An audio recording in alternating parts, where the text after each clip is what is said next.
Praise the lord. ఈ వీడియోలో మనం దయ్యములు చేసే పనుల గురించి తెలుసుకుందాం. మీరు చివరి వరకు వీడియోని చూసి పరిశుద్ధమైన మాటలు గైకొనాలని మనవి చేస్తున్నాను. అపోస్తుల కార్యముల గ్రంథం 16వ అధ్యాయము 16వ వచన భాగాన్ని మనం గమనించినట్లయితే, మేము ప్రార్థన స్థలమునకు వెళ్ళుచుండగా పూతోను అను దయ్యము పట్టినదై సోదె చెప్పుట చేత తన యజమానులకు బహు లాభము సంపాదించుచున్న ఈ యొక్క చిన్నది మాకు ఎదురుగా వచ్చెను. దేవుని ప్రజలారా, దయ్యములు ఏం చేస్తాయంట? సోదే చెబుతాయంట. సోదే చెప్పే దయ్యములు ఉన్నాయి అని పరిశుద్ధమైన బైబిల్ గ్రంథం సెలవిస్తుంది. అలాగే న్యాయాధిపతుల గ్రంథము 9వ అధ్యాయము 23వ వచన భాగాన్ని మనం గమనించినట్లయితే చూడండి, ఇక్కడ దయ్యము వైరం కలగజేస్తుంది. అప్పుడు ఎరుబ్బయలు 70 మంది కుమారులకు చేయబడిన ద్రోహ ఫలము వారిని చంపిన అబీమెలెకును వారి సహోదరుని మీదికిని అతడు తన సహోదరులను చంపునట్లు అతని చేతులను బలపరిచిన షెకెము యజమానుల మీదికిని వచ్చినట్లును వారు చేసిన ప్రాణహత్య వారి మీద వచ్చినట్లును దేవుడు అబీమెలెకునకును షెకెము యజమానులకును వైరము కలుగుటకై వారి మీదికి దురాత్మను పంపెను. అప్పుడు షెకెము యజమానులు అబీమెలెకును వసించిరి. దేవుని ప్రజలారా, ఈ న్యాయాధిపతుల గ్రంథంలో 9వ అధ్యాయం 23వ వచన భాగంలో మనం గమనించినట్లయితే, ఇక్కడ దయ్యం ఏం చేస్తుంది? వైరం కలగజేస్తుంది. వైరం కలగజేసే దయ్యాలు కూడా ఉన్నాయని పరిశుద్ధమైన బైబిల్ గ్రంథం సెలవిస్తుంది. మొదటి రాజులు 22వ అధ్యాయము మనం 23, 22 వచ్చిన భావనాల్ని మనం చూస్తే ఇక్కడ అబద్ధములాడు దయ్యములు కనిపిస్తున్నాయి మనకు. చూడండి 22వ వచనం.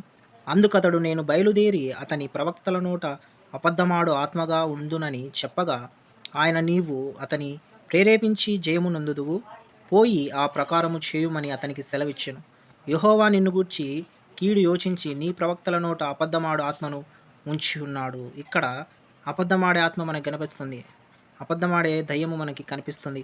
ఈ మొదటి రాజుల గ్రంథం 22వ అధ్యాయం 23వ వచన భాగంలో 22వ వచన భాగం గమనించినట్లయితే దయ్యములు అబద్ధములాడేవిగా ఉన్నాయి. ఈ సైతాను అబద్ధమాడుచుంది. మత్తయి సువార్త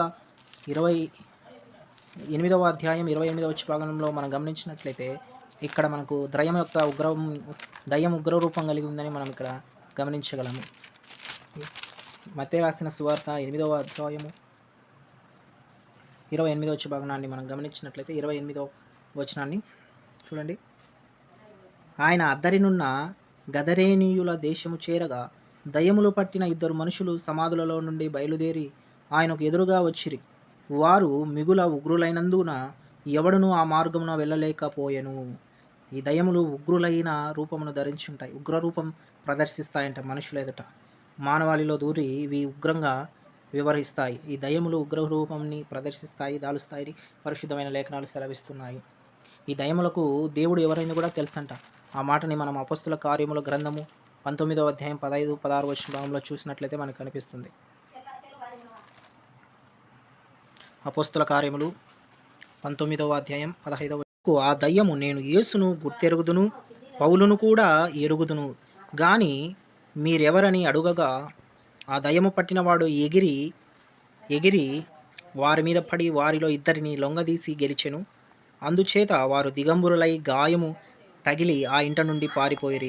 దేవుని ప్రజలారా, గమనించే మాట ఏమిటంటే, దయ్యములు దేవుడు ఎవరో వారికి తెలుసంట. ఆ దయ్యములకు దేవుడు ఎలాంటి వాడో, ఆయన శక్తి ఏంటో ఈ దయ్యములకు తెలుసని పరిశుద్ధమైన లేఖనాలు సెలవిస్తున్నాయి. చివరగా దయ్యములకు ఎవరు తెలుసో మనం అపోస్తుల కార్యముల గ్రంథంలో, ఇదే అపోస్తుల కార్యాల గ్రంథము 16వ అధ్యాయము 17వ వచన భాగంలో మనం చూసినట్లయితే దయ్యములకు ఇంకా ఎవరు తెలుసో ఒకసారి చూడండి. ఇక్కడ 16వ అధ్యాయం 17వ వచనాన్ని చూడండి. ఆమె, పౌలును మమ్మును వెంబడించి ఈ మనుషులు సర్వోన్నతుడైన దేవుని దాసులు, వీరు మీకు రక్షణ మార్గము ప్రచురించువారై ఉన్నారని కేకలు వేసి చెప్పాను. అంటే ఇక్కడ ఈ సోదె చెప్పు దయ్యము పట్టిన ఒక చిన్న అమ్మాయి ఏం చెప్తుందంట? ఇక్కడ ఈ మనుషులు సర్వోన్నతుడైన దేవుని దాసులు, వీరు మీకు రక్షణ మార్గము ప్రచురించువారై ఉన్నారని కేకలు వేసాను. అంటే దేవుని దాసులు, దేవుని మాటలు, దేవుని సేవకులు దేవుని మాటలు బోధిస్తారని ఆ దయ్యమునకు తెలుసంట. ఈ విధంగా దయ్యము సోదె చెబుతుంది, వైరం కలగజేస్తుంది, అబద్ధములు ఆడుతుంది, ఉగ్రరూపం ప్రదర్శిస్తుంది. దేవుడు ఎవరో తెలుసు దయ్యానికి, తన దాసులు, దేవుని యొక్క దాసులు ఎవరో తెలుసని పరిశుద్ధమైన లేఖనాలు మనకు సెలవిస్తున్నాయి. ప్రభు ఈ మాటలు దీవించును గాక. ఆమేన్. Thank you. God bless you.